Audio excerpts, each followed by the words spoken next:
games coming out this year. It's more games than we've gotten since.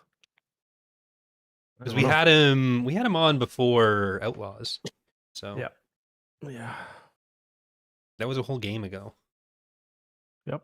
I was editing a video today, and I needed some Survivor and Fallen Order footage, so I was like going through my repository of footage, and I was just like, I want to play this game again. This game was fun. I've never felt that about Star Wars Outlaws. Well, I barely played Outlaws, but I think I literally booted the game twice. I was like, that's good enough. I was playing it through the Ubisoft like subscription thing, so when it ran out, I was just like, I've already spent money on this technically, and I don't really want to spend more because I thought I'd beat the whole thing, and then I just didn't. I didn't dislike it. It was just, I don't know, it wasn't grabbing me. Did they not send us copies of it? They sent you copies of it. I got. Oh yeah, you didn't go to that event, did you? No, I applied for coverage for Outlaws. They rejected me because my channel is not gaming centric enough. Right. Because I applied through Datapad, it was like, okay, if they don't like that, I'll show that I have both Datapad and Loses that I'm planning to cover it on. They just rejected me. I tried applying again through Loses, but it wasn't happening. But then, like a few months ago, Ubisoft came to me independently asking me to cover Anno. Like, I'm Star Wars guy, and you guys said no when I wanted to cover the other thing. But apparently other people were upset that they weren't getting offered to cover Anno, so I'm not sure how I got into that either. I don't know. It was very, very strange. Anyways, hello there, everyone. Welcome to TapCaf Transmissions and also Weird YouTube Whining Session. I'm one of your hosts, Corey, joined, as always, by the effervescent Eckhartsladder. How are you doing tonight, Justin? That's your name, right? Yep. I'm good. Yeah. Don't say my name. I got shooters after me. So, well, you tried to hide your last name from me until me and Charlie figured it out. So we got that locked and loaded. Charlie's one of my shooters, so. But yeah, so tonight's episode is going to be talking about a little book called Star Wars Riptide by Paul S. Kemp, following up on last week's episode where we talked about Riptide. I don't know if there's any news you'd like to cover before we have the new organizational changes, but I don't know that there's super much to talk about there. Yeah, not really. Oh, we got a teaser for the new Eckhartsladder Vite Ramen flavor coming. True. In a few days. It's actually not a new flavor. It's a old flavor, but a new teaser, and it's very fun. Good flavor. I like the flavor. It's a good flavor, yeah. Like I'm always looking for some Massaman curry ramen. You will be getting some. I will be getting some, and I will be plugging it. I told them I'm going to spend $1,000. I'm like, if you can give me cost, I'll spend $1,000. And they're like, just pay for shipping. So. Oh, nice. However much that gets me. Plus, they give some. Obviously, I get a bunch for free for myself too. Right. Well, that's something for us to look forward to. But what all of our wonderful listeners have to look forward to is the adventures of Jaden Core, and Jaden Core's friends, and also the friends of Jaden Core and Jaden Core, because there are at least 3 Jaden Cores in Riptide. So what are your thoughts on? Well, there's overall 4 because isn't there a failed one at the beginning? I can't remember. The One Sith have a bunch of them. Yeah. So the general plot of this book, we have the One Sith still on their shit. They want to use Jaden as a Slugworth, trying to get him to infiltrate Luke Skywalker's chocolate factory. So they're going to transfer the memories and stuff of real Jaden into their clone of Jaden that they've been working on for however long. Flimsy explanation. Why Jaden is the one they want to go with, we never really find out. Well, it seems like they've got some, like, the book hints at Jaden having this greater like history or like legacy, but we don't really learn about that. So, because there's all these clones, right? There's Luke, Mara, Lumaya. How they got fucking Lumaya, a Lumaya clone? I guess she was in the Empire, so fair enough. Al-Katarn. Luke, Kyle Katarn, all these people during the Thrawn campaign, and then also Jaden Core before he was a Jedi. So like, there's something going on with young Jaden Core that brought his attention to Thrawn before he himself even knew he was Force sensitive, and we never learn about that. We never get the explanation. Well, we know that they were always trying to infiltrate Luke's academy, so what if Jaden was just made by the Empire in the first place and doesn't know it? So when was Jaden Core born? He would have been born... Well, we don't really know. I don't think his prior age is to 9 ever... ABY. Thanks. Yeah, that's a safe bet. Hey, thanks. So what year does the Jedi Academy take place? He gets there in 13 ABY, I think, is when Academy is set. And he's not 4 years old. No. He seems to me to be a teenager. I always think he's like 18. Yeah, personally. I think him and Rosh are supposed to be in their teens. Like he was growing up under the Empire. He's a little boy from Belgium? I don't know. I don't know what that is. I don't know. But yeah, he's bullied terribly.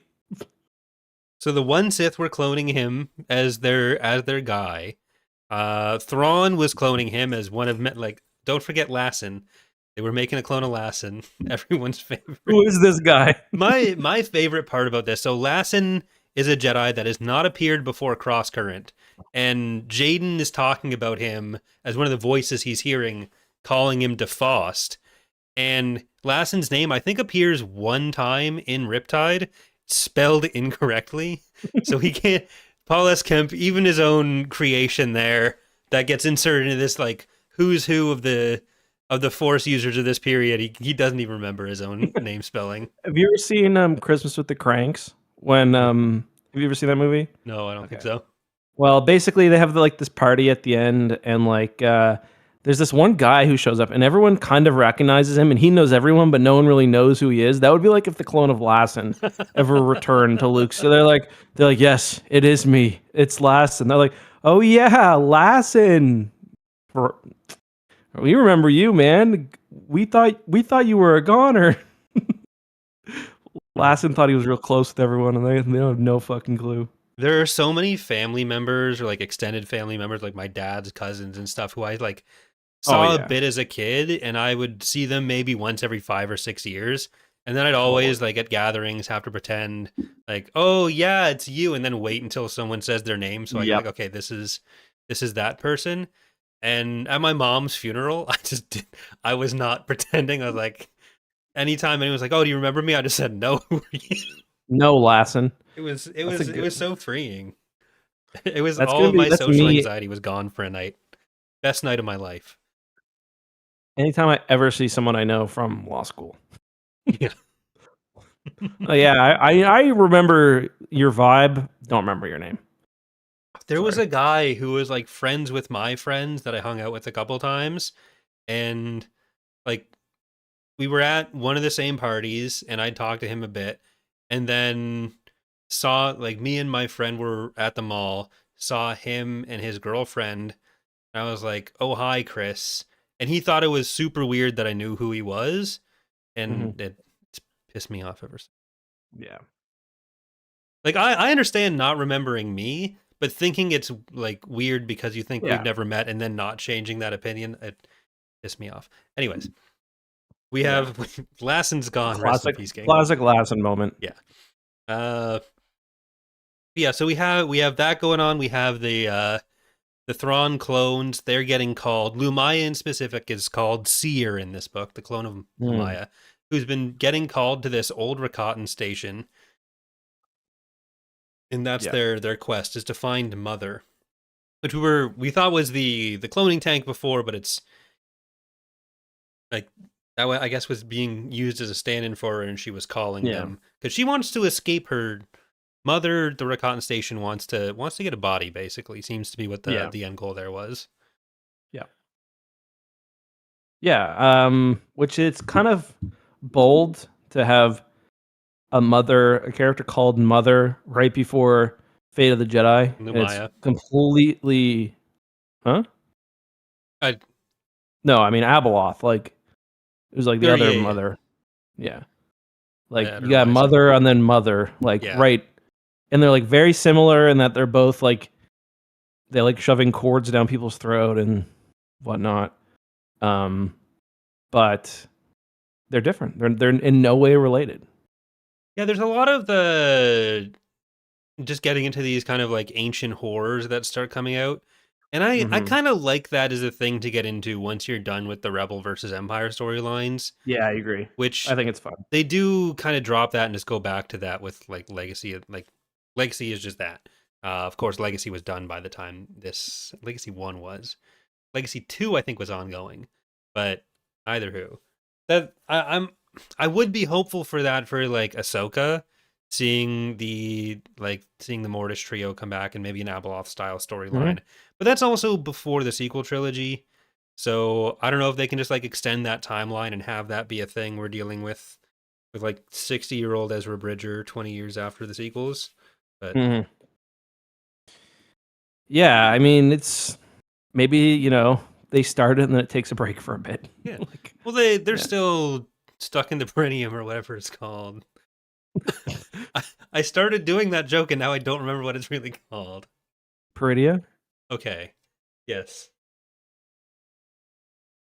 Yeah. That. Yeah, so before we get into any specific plot breakdowns, that's generally the state of the galaxy as we're going on here. How do you feel about this compared to Crosscurrent? I'd say I liked it pretty much equally because my least favorite part of Crosscurrent was like the ancient Old Republic stuff. Not that I disliked that in particular. I just some of it ended up being kind of boring. I guess to me this felt like the thing that I disliked the most about this book was that it essentially copies the rogue agent aspect, where in the last book they've got what does he get? Oh, and the Anzadi, and this time they've got an Umbaran, and both characters have kind of unique, non-force related, but like force adjacent powers, and they both kind of are always, one step behind them. They're both use stealth, they're trailing them the whole time, and then they're ultimately killed in the final confrontation where all three parties sort of meet up. Yeah. So that was the structure is very similar. Yeah. And like I think I would have liked this to be a trilogy. With, maybe you kind of change how the confrontations work around a lot. Because I thought the characters were really strong. I thought the Rakatan stuff was really fun as well. But it definitely a bit repetitive, but I still did really enjoy it. And this one's quite short as well, surprisingly short. Yeah, like it is nice that they like Paul S. Kemp, despite not really writing a ton in Star Wars before that, I don't think writing anything in Star Wars before this is going pretty deep on some kind of niche lore, which is always fun, like the Rakatan stuff, the Gree and the Qua. Kind of takes Force stuff in a weird direction with some of it. It's certainly very RPG-like books, kind of the way we talked about Darth Bane. But yeah, I agree. The overall structure is very similar, and I think it works equally well in both cases. It's just you have the Team Rocket of the day kind of doing their thing and then dying. You got you got them chasing the freighter. You've got I enjoyed the training of Mar in this one. Yeah. I did think it was funny how I feel like I've said this about a few different stories where like it reminds me very much of like first high school boyfriend girlfriend, where like the first time you say like I love you, you just have to say it every single time. It's like rote. It's like the first he calls him master, and he's like, "Ooh, I called you master." It's like it is just kind of like it's kind of funny how quickly their relationship changes, but I enjoyed that. I think Mar is an interesting character. I would have liked more of him. Obviously, there wasn't a whole lot of storytelling after this point, but I do feel like we could have had a lot more cool stories with those characters. And I feel like there's been a lot of books we've read recently where once we're done, we're done. And for this one, I was like, man, I really wish we could have had more with Mar and Jaden specifically. Yeah, I think that's one of the things that helps these books go a bit higher on my rankings. Like, I think they're written pretty well, but I also think like I have left each one feeling like I want more of whatever this Yep. was, as strange as it is. So I think this is going to be a B for me again. But and you did A last time, so is that where it's it'll be an A you? for me too, I think, actually. Okay. So I've got us down for that. We'll see at the end if we've I like changed the our last mind. one more, I'd say. Okay. Because, well, I don't know. Actually, I might have liked them equally. Yeah. Well, They're both fun.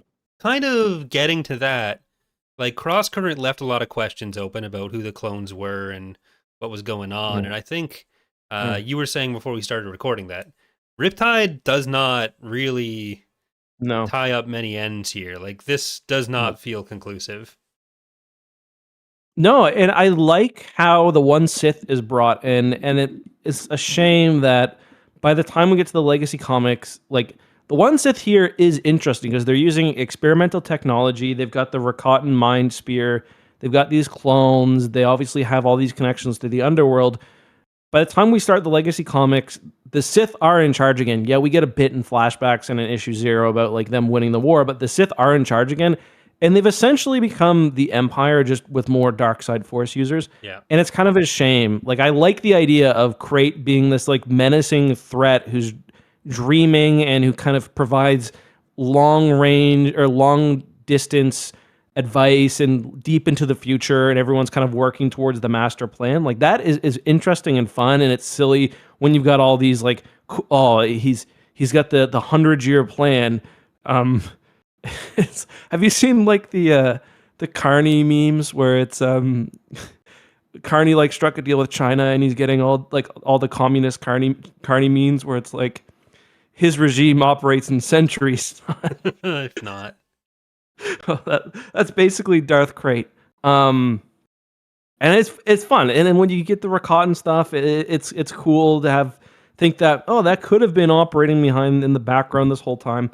And it's a shame that they lost that, I think, by the time we get to the Legacy comics. That's like what I'm thinking most through this. When I read the One Sith stuff, I'm like, man, this is more interesting than really anything they did when they're actually in power. Yeah, like, I think you get to the actual execution of it, and you get to, like, sure, they're in power, and then who cares, right? Like, yeah, I think it's more interesting with Palpatine because there's more of this idea of him as a political operator. So you kind of see other people like Tarkin and what kind of gets brought in with that. Whereas with Crate, it's just kind of, with the Sith, more generally, it's usually just, okay, the evil guys are in charge, and they're going to do, like, they're the evil red lightsaber guys are in charge. We don't know what their fiscal policy is so much. We don't know whether they're, like, for or against universal health care. But the Sith are more fun when we're getting this kind of cloak and dagger element. And I'd like for them to have some goal beyond just, like, taking over the galaxy. And it is more exciting to do them trying to accomplish that rather than them having already accomplished that. Yeah, you're right. That'll probably always be the case. But I would have liked if, I think back, half of like the Indiana Jones movies involve the Nazis trying to harness some like esoteric power, whether it's like the Ark of the Covenant or whatever. It could have been fun to take the One Sith in more of that direction. Yeah, like they seem to have a real who's who of fucking weirdos that they're sending out on these missions. So yeah, you've got Enzadi, who are kind of crazy. You have like the Umbaran incest siblings that can block the Force. Like, I don't know if they ate Izalmari and that was just their whole diet for their whole life, because it's kind of a similar effect. Well, yeah, and I mean they do have weird Sith in like the Legacy period. Like Weirlock is weird, and Dr. Malady, isn't that her name? She's pretty weird, but man, there's some shitty fucking names above all else. But I mean, yeah. Yeah, but there is another element to these powers though, where the lightsaber lore in this book, which I've already turned into my income for the week, is a lot more similar to what we get later on in canon than it is. A lot of prior Legends presentations. And I don't love that, if I'm being honest. No, I prefer the earlier Legends treatment of lightsabers before the middle period of Legends lightsabers, or the canon / Riptide interpretation of stuff, where like the crystals are force sensitive kind of in and of themselves and give the lightsaber some extra property. Like the lightsaber is connecting to the force in some way, and that's why the force power is shorted out rather than just being like kind of light beam. But yeah, because Jaden does do a purification ritual in this book, which is the first time. Yeah, he does essentially like. Ahsoka I'm trying to think of how many times that's happened. Yeah, because Ahsoka's done it in canon. I'm trying to think if anyone else has purified a lightsaber. I don't know if Luke may have done it in the comics. But as far as I know, in Legends, nobody actually bled a saber. But he does essentially the opposite. Although Ahsoka's saber remains like, I know Luke had a yellow one in canon, but I don't think it was from one of the comics. I don't think it was. The canon purified ones stay white. Jaden's turns yellow because it's doing the like personality attunement determines the color it's like of the attuning blade, to it, which is what canon does. He even mentions the KOTOR Sentinel. He's like, I've got a Sentinel saber now. That's so sick. Well, that's why I think it's weird for the book to do what it does, because it talks about the personality attunement, but also talks about lightsabers as like lightsaber color as role based. And that's an issue that I think exists with canon as well, where you have like temple guards are explicitly like they have their yellow sabers, unless they're all like personality hires for that group, then the saber attunement shouldn't be what it is. And then you have like everyone with green and blue lightsabers in general in the order. So did everyone just kind of make a mono personality? So I don't. Yeah, I would rather sabers just be crystals. You can have that like, oh, the crystal called to you, but like the colors, it should just be incidental.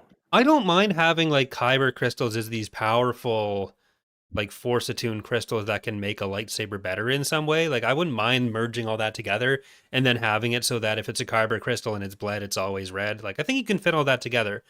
But I think having it where it's usually treated as if like all lightsabers are kind of within this one group, and like canon especially has like more hard and fast rules, whereas Legends you have all these periods where these rules are each treated as being the universal rules at different times. And I don't know, it just feels like it crowds out some of the interesting stuff. Yeah, I don't love the lightsaber being like purely a extension of the user's will either. Like I don't love the Isalamiri effect, basically turning the lightsaber off. I think it is just a weapon, and it's like, I feel like that's kind of a misunderstanding. It's an extension of the person's will and like their abilities, not because like a sword would be as well, in my opinion. Like, I think that's going a little too far into kind of what Obi-Wan was talking about in episode 4. Yeah, and like when he says this weapon is your life in episode 2, it doesn't mean that if Anakin didn't get his lightsaber back, he'd die. Like people in their careers go through multiple lightsabers that have different colors, but you don't hear about like the lightsaber color shifting over time as their personality changes. Yeah. Like the one lightsaber, once it's there, it's basically there unless you put a little different crystal in it. So I don't know. Yeah, it could be better. Yeah. So we start off. Everyone kind of it picks right up from the last book. Yeah. I was thinking maybe that Jaden would go heal. Everyone's pretty banged up. The ship's pretty banged up. Everyone in this has had their nose broken at some point, and it's squished and it's rained snot and blood. That's something that happens to every single character in this fucking series. So the clones are dealing with these weird issues, which basically the clones have force sickness, except for the Jaden Core clone, who's called he's Soldier.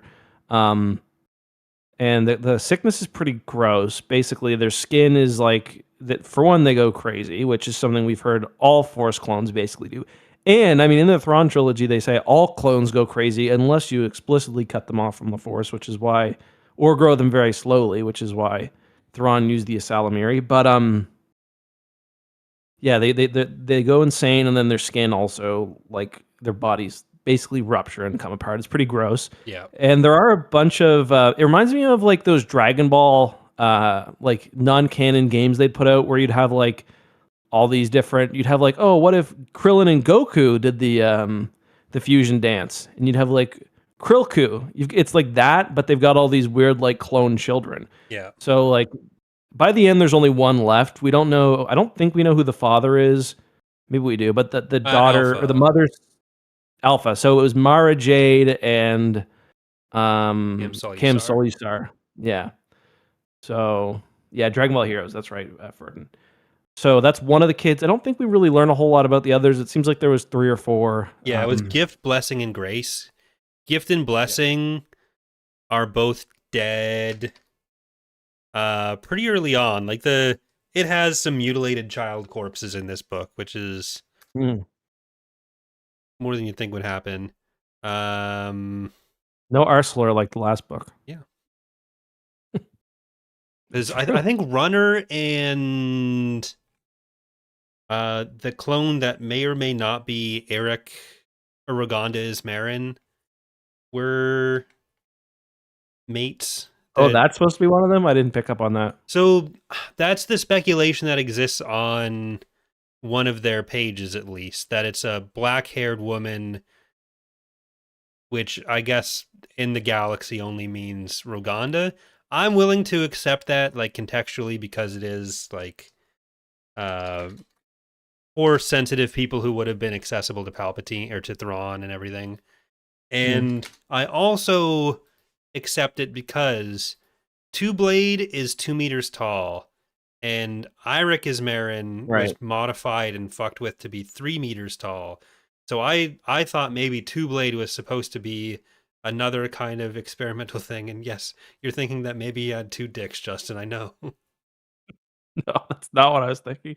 I was thinking if that's, I was going to say, I don't know if that's how genetics work, because I'm pretty sure they fucked with him after he was born, but your explanation, maybe they also experiment on him. So I figured if there's supposed to be a Force user that we can pick up context clues to being the same person with literally no other information, and if one is supposed to be Roganda and you're supposed to be able to figure out who these people are, unless they're fucking Lassen for some reason, then I'm going with Tall Man. Maybe it's your Tor character. I'll ask Kemp was a fan of the Tor streams. It would have been a funny scene if they're on like the planet and they're trying to identify the clones, but no one knows what Lassen looks like. They're all human too. Oh, Scar. Yeah, female, black hair. Scar has a scar. Yeah. Her black hair hints at her template being Roganda Ismarin. Like, does it? Is that what the Wikipedia says? Okay, can we take a second? Because I flagged this. I don't know if you saw this, but I flagged this early in the week. I might have clicked away. The Star Wars canon version of Legends characters on the Wikipedia page, or the Legends version of canon characters. Did you see this? I tagged you in this. Do you want to take a second and talk about that, or do you want to come back to it later? Let's talk about it, because I think it ties closely enough into what we're talking about right now, right? Yeah, I'm just okay, here we go. So this came from Iron Kraka on Twitter. He pointed out a bunch of canon pages which you wouldn't think have canon or Legends counterparts, which do. So Cassian Andor has a Legends page. Mara Skywalker has a canon page. Roganda Ismarin, oh, that's funny, she's actually mentioned, has a canon page. And Exar Kun has a canon page. So I just thought we'd go through and take a look at what the Wikipedia editors thought was appropriate to be I remember the Roganda stuff, because this was the wall in Kenobi. Oh, okay. So she's on the wall, is she? The name Roganda Ismarin is on the path wall, I'm pretty sure. So that one seems reasonable. I don't have a problem with that. They get less sensible. So Cassian Andor, the Legends version of Cassian Andor. Does it switch to like Dash Rendar as soon as you? It's something like that. Ack was the code name of a human male who served as a rebel agent during the Galactic Civil War. In 2 BBY, he informed Garm Bel Iblis of the Death Star plans. Ack was a special messenger that was only used for top-level Alliance business. He was Alderaanian as well. So somehow, that apparently is the Star Wars Legends version of Cassian Andor. The fuck? Why? Hold on. Where can I go to the talk page for this? Where's that? The 3 buttons. The only one there is, does Ack have a name? Okay, so why? Okay, interesting.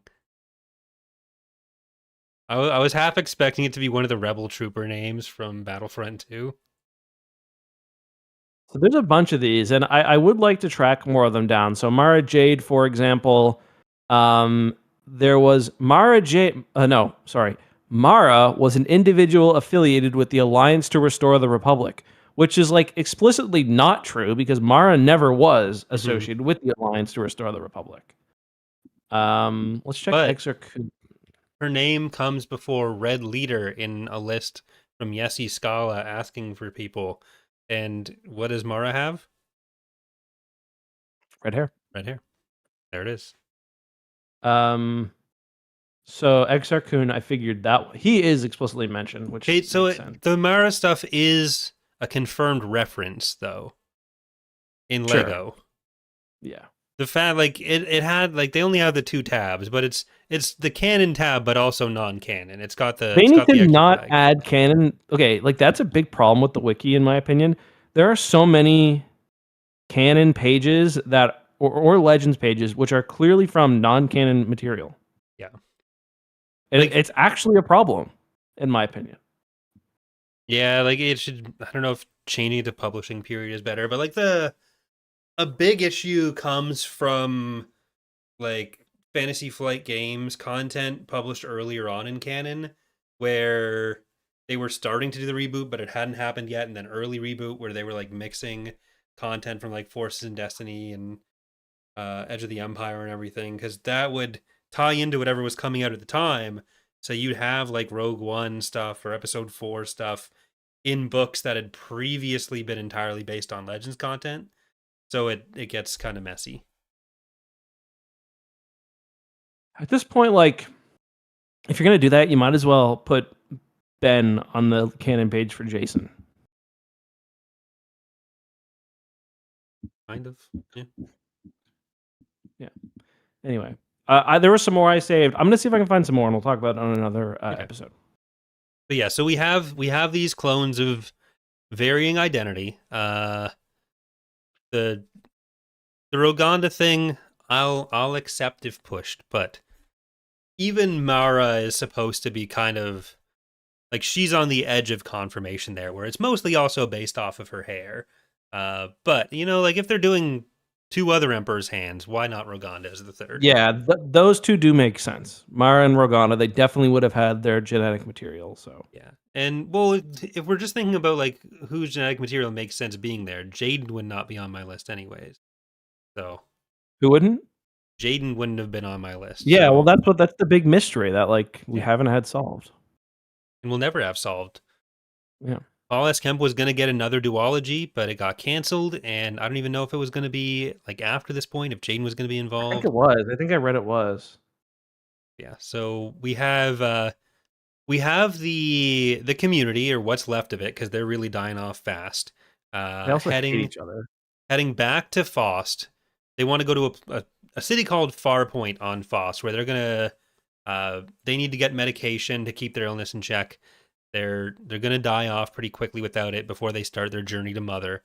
And so Jaden talks to Luke, gets permission to train Mar, and tells him about what's going on with the community. And so they go back. They're going to start hunting the community.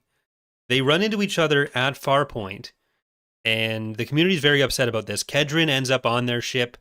Soldier tracks him down when he's on, when they're there, and Soldier's like, how did they find us? What, this is crazy. And not really thinking about the fact that they went back to the one place where they'd met before. I feel like that one was something that got underplayed as a pretty easy mystery to solve. Yeah, that's a good point. I didn't really consider that. Plus, and then they throw a tracker on it. So, to be fair, it's like these clones had never been out of their basement before, and many of them never will again, because Hunter gets killed pretty quickly by the Umbaran. runner It's as pretty dark. well. It's pretty dark, like it's brutal. story. Like some of the deaths in this book, and like the body horror with even the kids.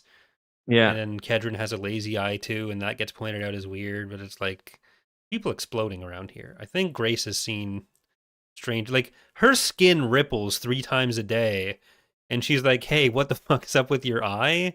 This seems mismatched."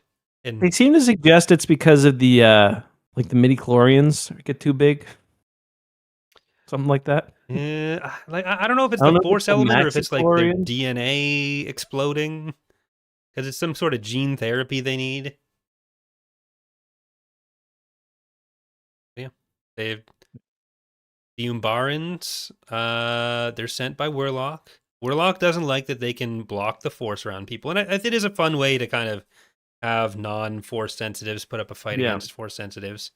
But the sister dies when they're trying to do a pass because they're trying to get Jaden to come with them. They need to mind spear him, and they were running around with the second mind spear. So I kept waiting for something to happen with the second mind spear, and it never does. Yeah, me too. Continue. I'm listening. They go to the mother, and mother's not chill. Yeah, it's funny. It's crazy. All these Star Wars lore YouTubers, and I've never seen a video on Mother before, even though she's very powerful. I wonder why that is.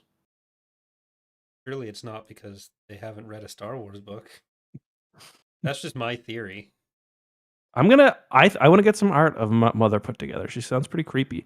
Although I will say the Rakatan technology didn't sound a whole lot like what I imagine Rakatan technology. Yeah, the whole like, oh, it's organic. That's what Rakatans use, and it's an egg instead of just being another fucking Starforge looking thing was kind of sad for me.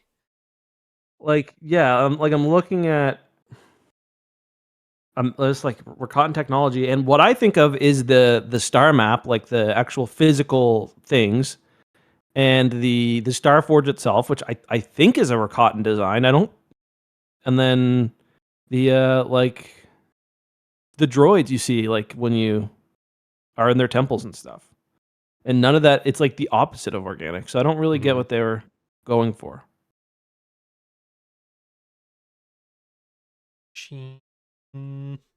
Is Mother Machine? No. So there's a separate Rakatan Mother Machine.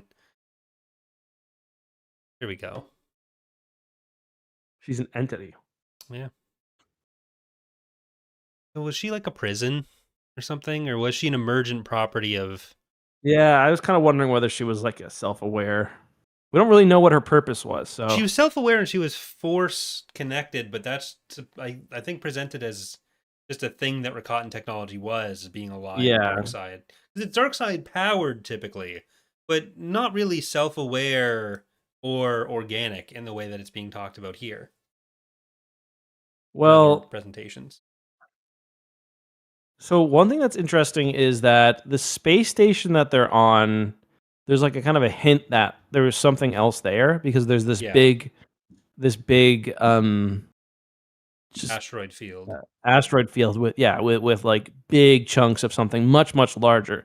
And the station's already itself the size of a Star Destroyer. So maybe she was meant to be like the computer of this big space station or whatever that just never got built or was destroyed. There is like the conscious Rakatan technology in Tor that's more like that. And you do have like the map guardian things in KOTOR. Which are like AI kind of. But that's more like the intelligence I can get behind, and even force connected intelligence. But like the talk of it being like organic, like the visual picture I was getting wasn't really standard Rakatan. And like the tendrils and yeah. So who knows? Kind of a shame that they destroy her though. Like someone should have studied that, and maybe she could have been a friend. Maybe she could have been chill. But yeah, so like we do see from the story, we see like her coming to consciousness thousands of years ago, or however long. It's kind of unclear because she herself doesn't know, and she's been basically stuck inside a machine for a long time. So, and she's a lot like, and the reason, like I mentioned, Abeloth earlier, is that well, we're going to read Fate of the Jedi soon. Abeloth is similar in that the story kind of starts with her being trapped and calling out people to come to her. So it's very, very, very similar, which it's kind of strange. Yeah, it's kind of strange that it happens twice in 2 years. Yeah. Just how many other of these ancient Rakatan or Celestial female entities are out there trying to destroy the galaxy? If anyone in Star Wars says, "Oh, call me mom," you're in trouble. And it's strange because this Riptide came out in 2011, so that's like closer to the end of Fate of the Jedi than the beginning, because that started coming out in 2009. Was Apocalypse not out by then? I remember reading Apocalypse, Apocalypse was 2012 in class. So yeah, Outcast was March 2009. Apocalypse was March, so it was 3 years pretty much exactly. And this would have come out in year 2. So really strange. I'd love to hear Paulus Kemp explain kind of whether he intended there to be some connection, and maybe we'll have to get him on the podcast. Get him on the cast. We're 250 almost episodes in. We haven't had a single author on yet. Get him on the podcast. Yeah. If anyone knows him, send him our way. I mean, I did message E.K. Johnson on Blue Sky, the author of the Ahsoka novel, to ask her about whether like the lightsaber purification in Ahsoka came from here, if there was like something she came up with on her own that just happened to have similarities, or if it's something that was like suggested by Lucasfilm. And because I want to know what the through line there was, because it's at least vaguely interesting, but I haven't gotten a response yet, and I don't know if I will. It looks like Paulus Kemp is pretty active on Blue Sky as well, so you should send him a message. He's also a fan of whiskey, so maybe we can get him on Beerio after. Oh, sick. I thought it'd be Troy Denning we get on first, but Beerio. I'm intimidated. Okay, well, we have the surviving community members, which like once they get to Mother, Seer gets absorbed and starts to realize she'd kind of fucked up by telling them that Mother would be the solution to all of their problems. So Soldier just tries to get Grace out of there. Jaden gets temporarily killed by the Umbaran, but gets mind speared back to life into the clone that the Umbarans had brought with him, which I guess because the clone hadn't mentally prepared yet, the iteration hadn't mentally prepared yet, Jaden was in control and not the iteration. I wasn't exactly sure. Well, it's funny because he even mentions, he's like, damn, I'm doing exactly what he wanted me to do. Mm-hmm. He just does it anyway. That's why, like, I do think, I don't think it's quite as simple. I think we would have maybe learned more about that if... Yeah. I was kind of hoping there wouldn't be another chapter in the book from Jaden's perspective. I feel like leaving that hanging a little bit more differently would have been fun. But because it does seem like Jaden is Jaden, at least for now. But I don't know if there's like because there's the sleeper code thing that unlocks the iteration, right? And the Umbaran thinks that will work on Jaden. And it doesn't. But will it work now that he's in the iteration? And does that mean that the Sith had something to do with Jaden being made? So many questions. Yeah. I'd love to know. I'd love to know. Who knows if Paul S. Kemp is even legally allowed to say anymore? Since Lucasfilm will just come and assassinate you or something if you even show you own a Legends book. They're silencing them. Yep. Oh, you know what probably does have some bullshit answer about this? We both know. We both know, and we don't want to know. It's official. It's official because Pablo Hidalgo said they wanted to have it in Star Wars. Just a book under that name. It's all real. You have to understand, this was originally going to be on hyperspace.com. So my 1,000-page manifesto is equally valid. A thing with this name that was then rejected. That was then rejected for being too close to this thing. Yeah, like I'm those people are already pissed at me, so I'm not going to. I don't want to be too mean, but like it would be a really funny episode to find like the craziest things in that. Like North America is mentioned by name. Yeah. At one point, Earth is mentioned. I am mentioned. A bunch of us on the TR team have like read through parts of it. I don't know. I think like maybe one or two of us have read the whole thing, and good for them. But I feel like I read most of it like when I started, and it was at the time like 50 to 100 pages. Yeah, it's literally 1,000 pages now. Yep. It's like what, 6 volumes now? I know at least 3. It's too much, and we're not going to clarify for the people who don't know what we're talking about, which makes it great podcast content. All right, so we end up. Them to be mad at me, but like, I don't care either. Like, Yeah. Well, they blow up Mother by blowing up the supply ship that the community had hijacked. And I think the community is a real fun portrayal of a cult. I think there's some good stuff going on there. But Soldier and Grace go to get the medicine before the ship blows up, and Jaden says he thinks that they made it away. Soldier, we get a scene confirming that they did. Soldier's purpose is now to protect Grace, but Grace is still sick. Like there's a lot to do with Grace. Yeah. I thought it would end with her going to Silgal, because if there's one person who could have a good shot at fixing this, it would be Silgal. Well, that's what I kind of hoped, that like Jaden would say the Jedi would be willing to help you, because like the one thing Soldier cares about is caring for Grace now, and like running off to the middle of the unknown regions isn't going to do that. The Jedi would potentially know something about this. Silgal's got a few skills in that area, but Jaden's not even like, oh, well, think about this offer that I'd make to you. He's just like, oh yeah, have fun, go fucking die, losers. Yeah, Soldier gets the Dash Rendar ending, basically. Mm-hmm. Of like, he was in a giant explosion. Well, as far as Jaden knows.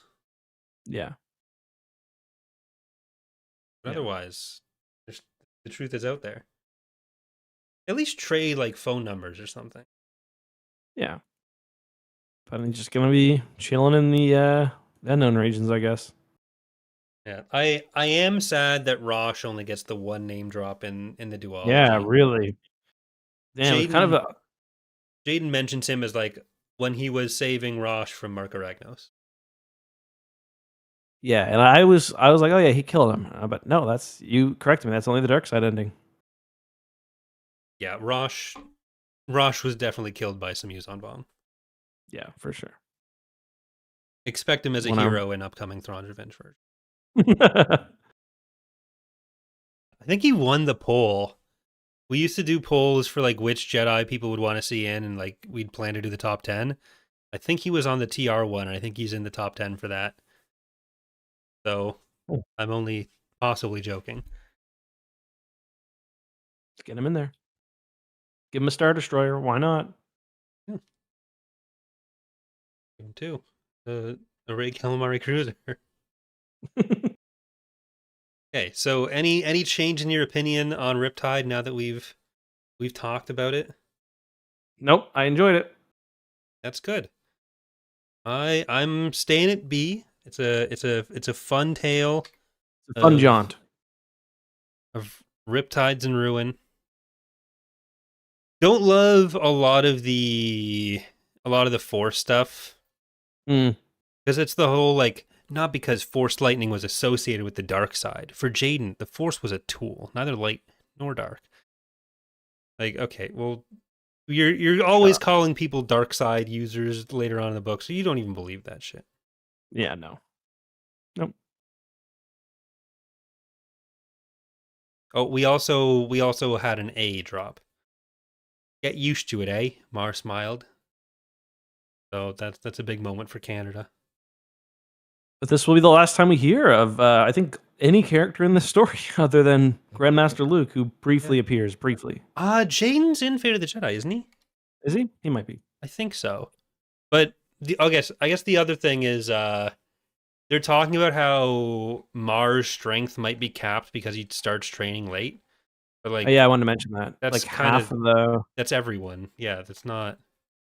Yeah, it's not even like Mars that old. No, he's like 30. You had 40? A dude who was 60 working on weather vanes. Like, yeah, Stream is fine. Yeah. To be fair, not much happened. He didn't become much, though. To be completely fair. Well, Luke was 20, and then fucking Darth Bane was probably mid-20s, and it was fine. Darth Bane is a good counter example. Like pretty much everyone we hear about is kind of old. Let's see. Yeah. Let's see appearance list for Jaden Core. Yeah, Fate of the Jedi Abyss and audiobook in the Iterations body. Fate of the Jedi Backlash and audiobook appears in hologram in the Iterations body. I feel like at this point you can just drop that and like it's Jaden. Fate of the Jedi Vortex and audiobook mentioned only. He's in. I also argued hard against having the audiobook version be mentioned in the inclusion section. I think it's so fucking useless. Mm-hmm. Well, if you have the German translation of the audiobook for fucking Courtship or whatever, that's where you get the Zinj Sovereign or something.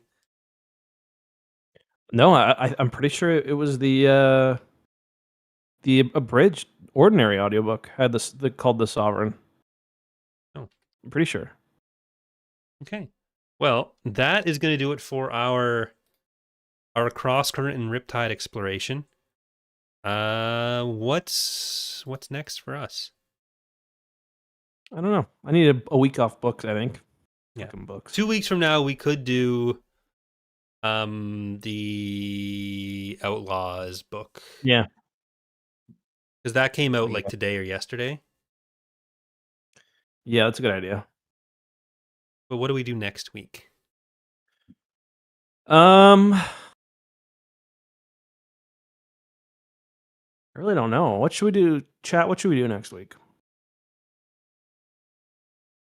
We could theoretically do comics, but if we do comics, then we have to do Legacy, and I'm not even sure how we go to the next stage of Legacy after last episode. Yeah. We could do a shorter book too. Let's decide tonight. We'll got to think about it. Okay. Well, worst case, we do nothing next week, and then we do the Outlaws the 2 weeks after that. We might need to take a break. That'd be fine too. Because when we started the podcast, we were doing books every episode, and we were doing like 2 weeks between episodes, rather than trying to rush trash out of our mouths. So, maybe we'll get some news or something worth talking about. But Twitter drama episode. I mean, oh man, the amount of people that I've made enemies with this week are fucking insane, and you guys don't even know all of them. I put a video out about Bauer Hockey fucking over some small TikTok creator. I think they're probably mad at me. They commented on the video, so they apologized. I got some behind the scenes stuff. People that hate me. I got someone at one of my other jobs that probably not a big fan of me right now. Like I'm just fucking. Green Jedi were mad at me. Twitter was mad at me. It's crazy. I only had the Green Jedi because it was. They're over it. They move on pretty quickly though. Well, at least some of them. Who knows? Yeah. But yeah, it's crazy. Yeah. Maybe you're the problem. Oh, I definitely am. Well, I'd say if it involves Twitter, I probably am the problem. But I think like at least half of the other ones, I was actually not the problem for. Well, most of the time it's you getting inserted into pre-existing beef, right? So it's not, you're just jumping into, deciding to jump into shit that. Excuse me. Did you want to hear my opinion on this extremely sensitive issue? Just looking for someone to beat up on. Yeah. Right. Well, that's it for this week. Thank you all for listening. We'll be maybe back next week. Definitely back the week after that. reading 100% the week after. Outlaws, whatever it's called, Shadow something. Oh, Yeah, and we're only No when Red does Moon, it's not Shadow when does Health. Mall start? April. Yeah, like April 6th or something, because it finishes May 4th and it's 2 episodes a week. Only 4 or 5 weeks long. But perfect. That's it. Bye, everyone. We'll be on X2. We'll be on X2. We're going to be playing Second Life, so maybe don't. Second Life? No. Or fucking VR. Shit, did I download the wrong thing? I fucking downloaded. Did you actually download Second Life? Shit. You fucking idiot. Wait, did I do Second Life or did I? Yeah, I download fucking downloaded Second Life. God damn it! Second Life.